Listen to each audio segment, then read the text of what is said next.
अस्सलाम वालेकुम, मैं हूं मोहम्मद इस्माइल और आप देख रहे हैं स्मैश कोड। जैसे कि हमने पिछले लेक्चर में सीएसएस बैकग्राउंड को काफ़ी कुछ करना सीख लिया, उस पे इमेज लगानी सीख लिया, उसको इस इमेज को रिपीट और नो रिपीट करना सीख लिया हमने। आज के लेक्चर में भी हमने बैकग्राउंड का ही आखिरी टॉपिक पढ़ना है। इसमें हमने सीएसएस बैकग्राउंड की अटैचमेंट क्या होती है, यानी अटैचमेंट की प्रॉपर्टी क्या होती है और बैकग्राउंड पोजीशन की प्रॉपर्टी क्या होती है वो पढ़ेंगे। ठीक हो गया। अच्छा, बैकग्राउंड पोजीशन की प्रॉपर्टी में हमने क्या करना है, बैकग्राउंड पोजीशन जैसे अब अगर हम अपने वेब पेज को देखें तो हमारी ये इमेज यहाँ पे हो रही है शो। ठीक है, अब सपोज हमें यहाँ पे शो नहीं करवानी। अच्छा, अब ये जो मैं सारे केसेस बताता हूँ कि हमें क्लाइंट या तो हमें कहता है कि डिज़ाइन करो मेरा पेज, या हमें रेफरेंस पेज दे देता है कि इस तरह का करो, तो अब उसके हिसाब से हम काम करते हैं। तो मैं इसलिए कोशिश करता हूँ कि सारे केसेस कवर हो जाएँ कि किस तरह हमें क्लाइंट कहेगा और हमने किस तरह करना है। अच्छा, बैकग्राउंड पोजीशन लिख लेते हैं। ठीक है, और इसकी प्रॉपर्टी हमने दे सकते हैं हम लेफ्ट में तो पहले से ही है। ठीक है, हम दे देते हैं राइट। ठीक हो गया, ये होगी, एक सेकेंड, ये हो गई है राइट पे। लेकिन अगर हमें टॉप राइट पे चाहिए तो हम टॉप पे लिख देंगे, फिर स्पेस लगा देंगे, यानी उसको स्पेसिफाई करना है कि आपने इमेज कहाँ शो करानी है। तो हम पेज के टॉप पे हैं और ये राइट पे हैं। अगर हम कर दें टॉप लेफ्ट, जैसे कि वो बाय डिफ़ॉल्ट लेफ्ट पे थी, ये लेफ्ट पे आ गई है। ठीक है, तो इस तरह हम अपनी बैकग्राउंड की पोजीशन पे जो हम चेंज कर सकते हैं। ठीक है, यानी कि उसको हमने जो इमेज दी हुई है बैकग्राउंड पे, हम उसको चेंज कर सकते हैं। उसके बाद हमें जब पोजीशन दे दी है, अच्छा अब हम जैसे पिछले लेक्चर में हम कर रहे थे, इसको हम कर देते हैं रिपीट। ठीक हो गया, और इस पोजीशन को हम एक दफ़ा कर देते हैं कमिट। हम देखते हैं बैकग्राउंड अटैचमेंट क्या करता है।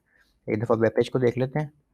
अच्छा, अब आपने ध्यान से गौर करना है आपने कि मैं अब इस पेज को स्क्रॉल कर रहा हूँ, तो हमारी जो इमेजेस हैं पीछे से वो, और जो ऊपर उसके टेक्स्ट है, सारा कुछ मूव कर रहा है। ठीक हो गया, अब हम यहाँ लिख देते हैं बैकग्राउंड अटैचमेंट। ठीक है, और इसको हम कर देते हैं स्क्रॉल। इसकी दो प्रॉपर्टीज हैं, स्क्रॉल और फिक्स्ड। बाय डिफ़ॉल्ट ये होता है फिक्स्ड। ठीक हो गया, अब हमने क्या कर दिया, स्क्रॉल। एक मिनट, मे बी मैं गलत बता रहा हूँ। बाय डिफ़ॉल्ट ये होता है स्क्रॉल, और हम कर सकते हैं इसको स्क्रॉल भी कर सकते हैं और इसको हम कर सकते हैं फिक्स्ड। यानी अब बैकग्राउंड इमेज क्या होती है मैं थोड़ा सा समझाता हूँ। बैकग्राउंड अटैचमेंट का मतलब ये है कि जो भी चीज़ आपके बैकग्राउंड पर लगी हुई है उसको ये जाहिर कर रहा है कि ये बैकग्राउंड अटैचमेंट है। वो इमेज भी हो सकती है, वो कलर भी हो सकता है, कोई भी चीज़ हो सकती है। अब बाय डिफ़ॉल्ट उसका होता है स्क्रॉल, कि यानी कि जब हम स्क्रॉल कर रहे हो तो वो भी स्क्रॉल हो रही हो। ठीक है, जैसे ये इमेज स्क्रॉल हो रही है, इमेज चेंज हो रही है, ध्यान से अगर देखें, मतलब जो रिपीट हो रही है चीज़ वो भी रिपीट हो रही है, लेकिन हो वो स्क्रॉल ही रही है, यानी नीचे मूव कर रही है। लेकिन अगर हम स्क्रॉल की जगह बैकग्राउंड अटैचमेंट को एक वैल्यू दे दें फिक्स्ड की, तो क्या होगा, रिफ्रेश करते हैं पेज को हम। अब अगर आप ध्यान से देखें तो इमेज नहीं हिल रही, हमारा सारा टेक्स्ट हिल रहा है। आपने कभी वेबसाइट किसी को कोई देखी होगी तो उसमें ये काफ़ी प्यारा लग रहा होता है कि ये हमारी इमेज वैसे की वैसी है, फिक्स हो गई है जैसे कि थी, और हमारा ऊपर सारा का सारा टेक्स्ट घूम रहा है। अब क्योंकि हमने बॉडी को दिया हुआ ना, तो ये सारा पेज हमारा इसमें कवर हो रहा है।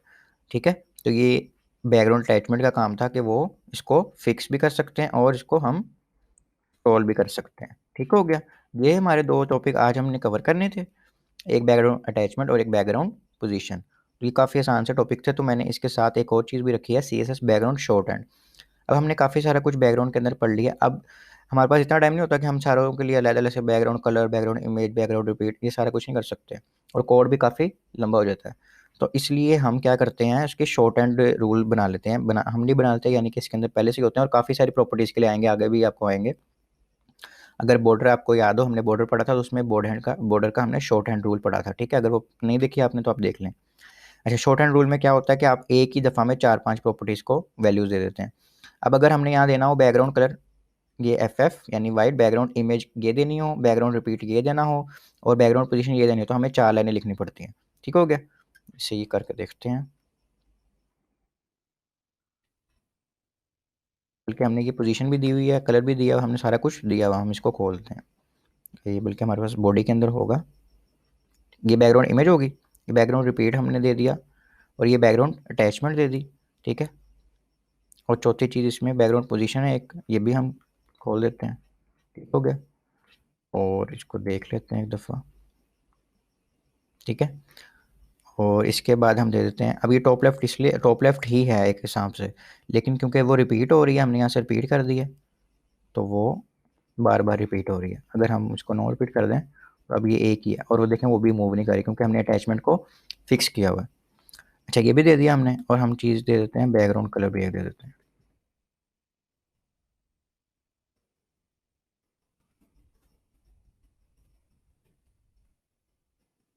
ये हमने बैकग्राउंड कलर दे दिया इसको रेड।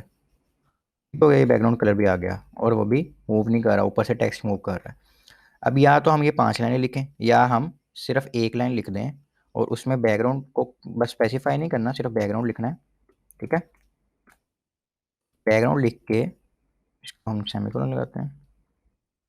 एरर आ रहा था। अच्छा, बैकग्राउंड लिखना है, उसके बाद हमने उसको प्रॉपर्टीज की वैल्यूज देनी शुरू हो जानी है। पहले देना है हमने कलर इसको। अच्छा, इसका ऑर्डर देखते हैं यहाँ से। इसका ऑर्डर सबसे पहले कलर, कलर हमने दे दिया येलो। ठीक हो गया, उसके बाद हमने क्या करना है, उसके बाद हमने देनी है एक स्पेस, उसके बाद हमने लिख देना है इमेज का यूआरएल।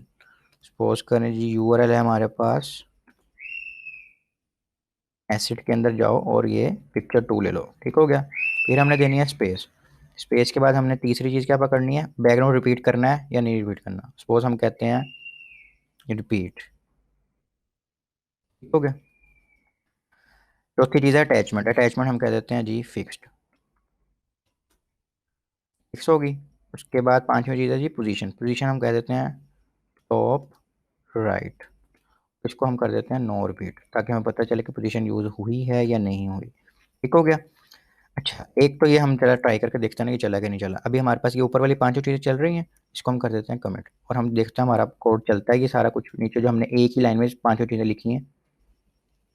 हमने रिफ्रेश किया, येलो चल गया, बैकग्राउंड रिपीट नहीं हो रहा, हमारी पोजीशन चल रही है, और फिक्स वाला काम भी हो गया। ठीक हो गया। अब एक और चीज़ आपको बताता हूँ कि ये हमें, अगर हमने सपोज इसमें से रिपीट वाली चीज़ करनी ही नहीं थी, हमारा नहीं दिल, हमने नहीं करना रिपीट। ठीक है, या रिपीट भी नहीं करना है, मतलब हमें पता है हमने जो बाय डिफ़ॉल्ट चीज़ है वो यूज़ करनी है, रिपीट करना है इसको।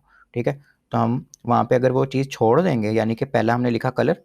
ठीक है, अब सपोज करें हमने कलर देना ही नहीं था, हमने डायरेक्ट देना था इसको सिर्फ इमेज का यूआरएल, उसके बाद अटैचमेंट देनी थी, और उसके बाद पोजीशन देनी थी। तो हमने क्या करना है, जो चीज़ देनी है वो लिख देनी है। ठीक है, कलर देखें ख़त्म हो गया।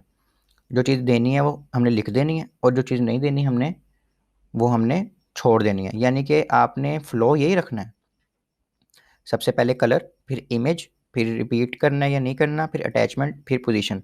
लेकिन अगर आपको इसमें से कोई चीज़ नहीं चाहिए आपकी आपके शॉर्ट हैंड रूल में, तो आप सिंपल उसको छोड़ दें, और उससे अगली चीज़ जो भी है वो लिख लें। अगर उससे अगली चीज़ भी नहीं देनी, सपोज हमने ये फिक्स भी नहीं देना, तो हम इसको भी छोड़ सकते हैं। सपोज हम वहाँ पे नो रिपीट लिख देते हैं, ताकि हमें पता चले।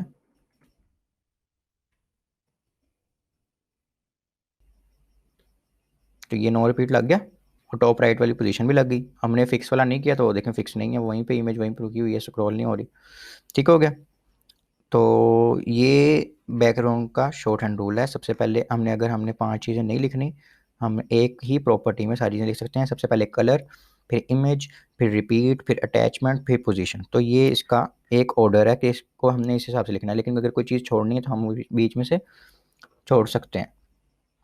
तो आज के लेक्चर में हमने ये पढ़ा कि अटैचमेंट क्या होती है, बैकग्राउंड पोजीशन क्या होती है, और बैकग्राउंड का शॉर्ट हैंड रूल क्या होता है।